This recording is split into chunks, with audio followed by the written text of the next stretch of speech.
প্রিয় শিক্ষার্থী বন্ধুরা, তোমাদের সকলকে স্বাগত জানাই অপূর্ব মানা হোম টিউটর ইউটিউব চ্যানেলে। আজ আমি তোমাদের সঙ্গে তোমরা যারা দশম শ্রেণীতে পড়ো, তোমাদের দশম শ্রেণীর চতুর্থ অধ্যায় বজ্র ব্যবস্থাপনা বলে যে পড়াটি রয়েছে, ওই বজ্র ব্যবস্থাপনা পড়ার থেকে ক্লাস করছি। ফ্লাই অ্যাশ কী তৈরির কাজে লাগে, এই প্রশ্নটা দেখতে পাচ্ছ বোর্ডে লেখা রয়েছে। তো এই প্রশ্নটা থাকে মান 1। এটা তোমরা যারা 2025-এ মাধ্যমিক দেবে কিংবা তোমরা যারা টেস্ট দেবে, এই প্রশ্নটা আসার সম্ভাবনা রয়েছে। অতএব এটা একটা গুরুত্বপূর্ণ প্রশ্ন। তো উত্তরটা হবে কি দেখে নাও।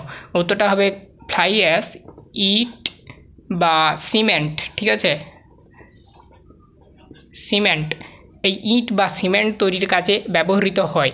ভিডিওটা ভালো লাগলে লাইক করবে, চ্যানেলে নতুন থাকলে চ্যানেলটাকে সাবস্ক্রাইব করবে। এইরকমই দেখো তোমাদের ভূগোল বিষয়ের 1 নাম্বার, 2 নাম্বার, 3 নাম্বার এবং 5 নাম্বার মান বিশিষ্ট যে সমস্ত প্রশ্নগুলো আমি উত্তর সমেত আলোচনা করে রাখছি।